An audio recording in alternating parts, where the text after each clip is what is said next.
Boa tarde, senhores deputados, senhoras deputadas, senhor presidente, todos aqueles que nos assistem pela TV Assembleia e também os trabalhadores e trabalhadores, né, da segurança das nossas escolas, sejam bem-vindos no plenário da Assembleia Legislativa.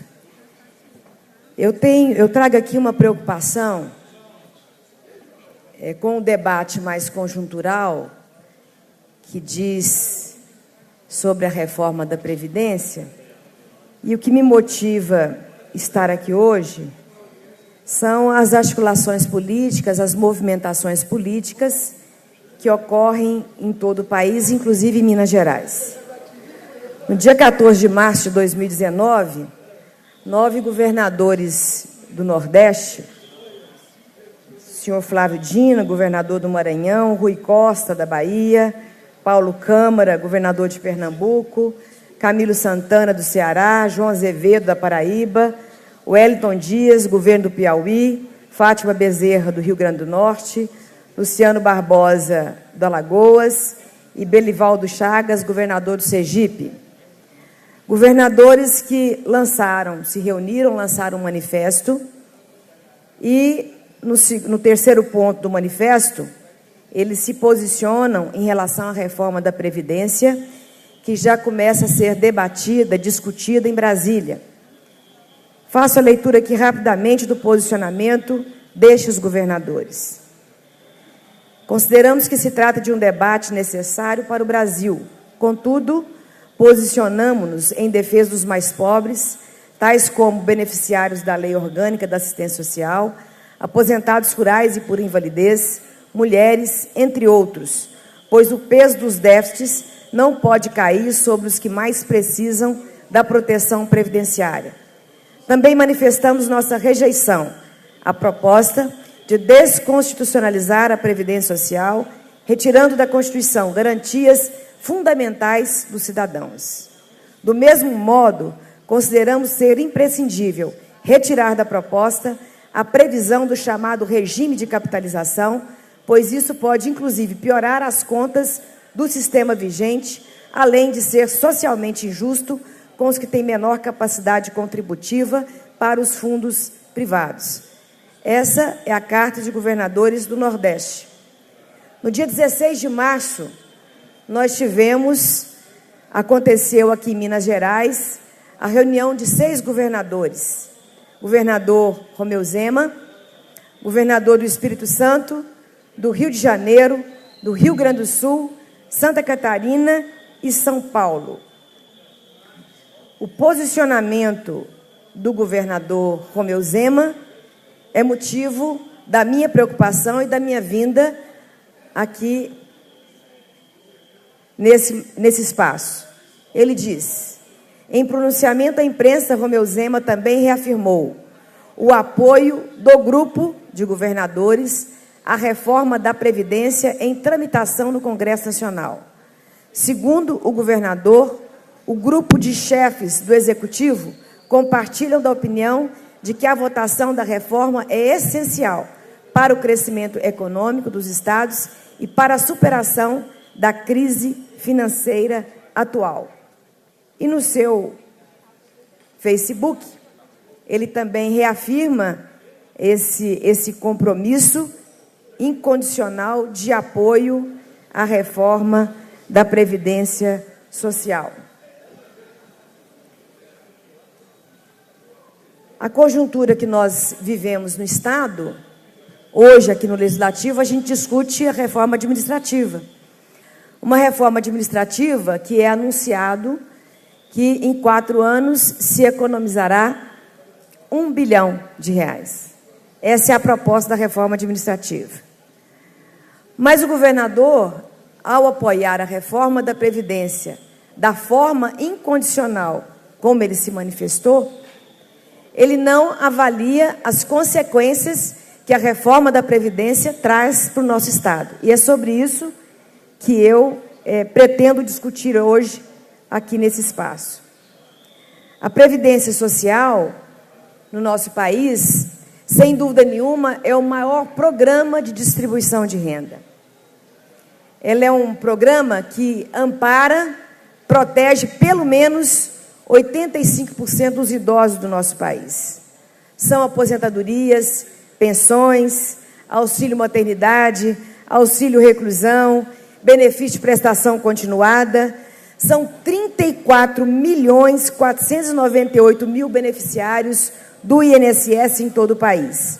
A maioria deles, mulheres, deputada Rosângela.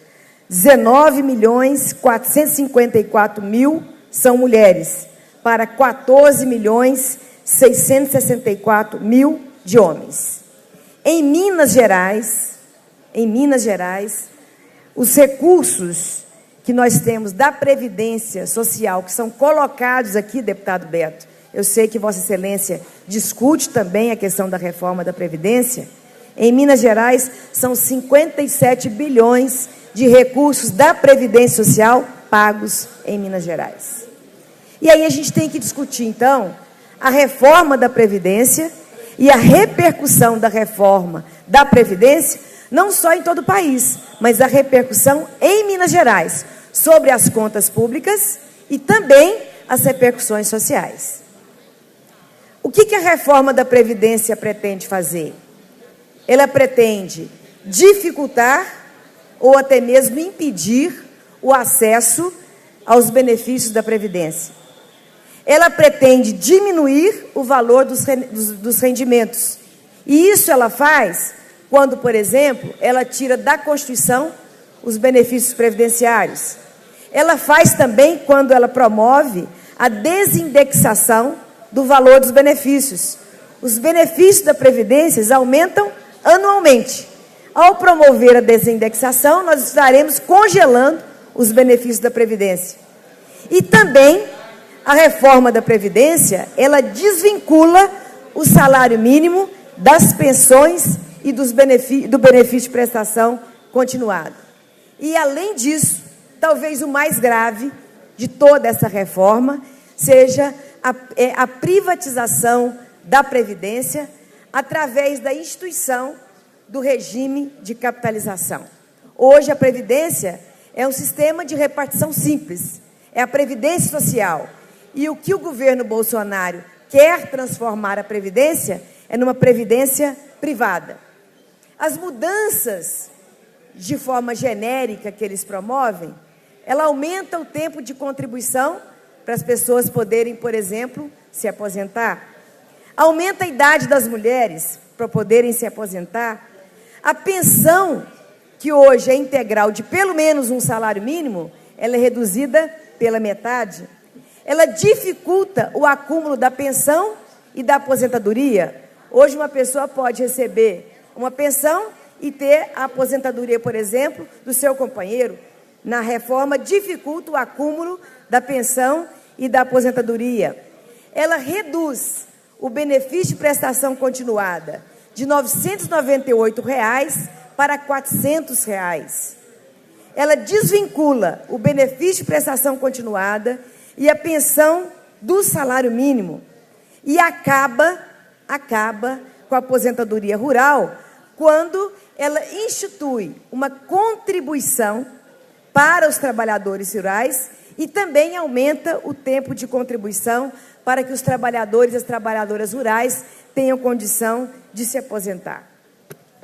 Ela proíbe também o reajuste dos benefícios previdenciários.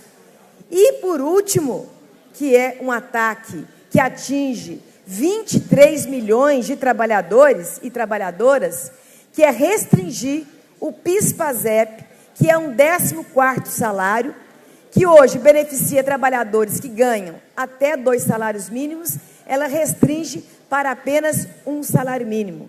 Isso vai atingir, deputado Beto, 23 milhões de trabalhadores.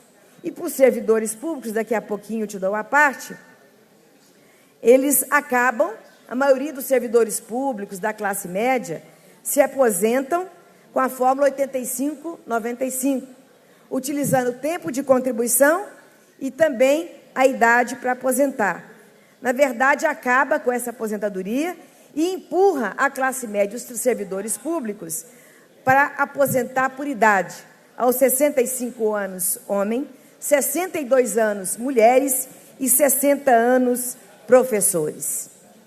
Só para concluir essa parte, deputado Beto, que quando a gente fala que eles querem privatizar a Previdência, é porque o regime de capitalização que eles querem instituir nessa nova modalidade da Previdência no país, na verdade, em vez de ser um benefício da Previdência, como a aposentadoria de pelo menos um salário mínimo, como pensão, como benefício de prestação continuada, eles a querem apenas colocar uma poupança individual para os trabalhadores, com o agravante, como acontece no Chile, porque hoje a Previdência Pública no nosso país, quem contribui para ela são os impostos do governo, quando necessário, a contribuição do empregador e a contribuição do empregado.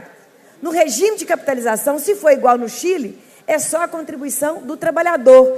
E hoje as grandes movimentações que ocorrem no Chile é porque a aposentadoria hoje no Chile, ela foi reduzida à metade do salário mínimo.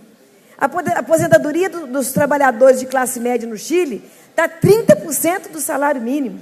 Então, é o desamparo total, quase que absoluto, dos trabalhadores no Chile. E fora isso, um governador que fala que quer diminuir o déficit fiscal do nosso Estado, ele não colocou na conta o que custaria fazer o regime de capitalização no nosso Estado. Ele custaria, em nível nacional, 12 trilhões. E no Estado de Minas Gerais, custaria 213 bilhões e 26 milhões. Significa que se o governador que apoia essa reforma da Previdência e foi implantado o regime de capitalização, a nossa dívida, que hoje é de 112 bilhões, vai ser acrescentado a ela 213 bilhões e, portanto, a nossa dívida vai pular para 324 bilhões. Então, o governador que faz uma reforma administrativa para economizar 1 bilhão em 4 anos, ele aumenta, se essa proposta for aprovada, ele aumenta essa dívida nossa para 324 bilhões. Concluindo, quando a gente fala em privatização, na verdade, a proposta de capitalização, ela é destinada aos novos trabalhadores que ingressam no mercado de trabalho. Esses trabalhadores, e eles já divulgaram, vão ser beneficiários também da nova política da carteira de trabalho verde e amarela. E todo mundo sabe que a carteira de trabalho verde e amarela é aquela carteira de trabalho onde o trabalhador não tem CLT, o trabalhador que não tem direitos garantidos pelas convenções coletivas, é a relação de trabalho do empregado diretamente com o empregador, e ele é que vai ser o beneficiário dessa previdência de capitalização, que é, na verdade, uma poupança para os mais pobres, para na velhice, na fase onde a pessoa precisa de amparo, receber um salário que não garante com que as pessoas, com que os trabalhadores aposentados vivam com dignidade. Então, na verdade, essa proposta de privatização, de capitalização da Previdência, é uma proposta que a gente discute que ela vai beneficiar não o país, não os trabalhadores, mas beneficiar banqueiros, porque ela serve para os novos trabalhadores, concluindo, deputado, ela servirá para os novos trabalhadores e, na verdade, ela vai estatizar as despesas, porque aqueles que já usufruem dos benefícios da Previdência, a despesa é estatizada, não é? E a receita, ela vai para os bancos. E tudo isso, concluindo finalmente, para reduzir o tamanho do Estado brasileiro, reduzir o seu papel, as políticas públicas, para cumprir o que prescreve a Emenda Constitucional 95, que congelou os investimentos públicos por 20 anos na saúde, na educação e na assistência social. Então, nós estaremos mobilizando... Para concluir, por favor, que já está tomando tempo do próximo orador. Estou concluindo. Nós estaremos num processo de mobilização grande no dia 22, mobilização contra a reforma da Previdência, e na expectativa de que a gente consiga sensibilizar os deputados, deputadas, senadores e senadoras para votar não a essa reforma, e na expectativa também de que o nosso governador, que quer reduzir o déficit, não apoie essa reforma, porque ela vai aumentar o déficit no nosso Estado. Obrigada.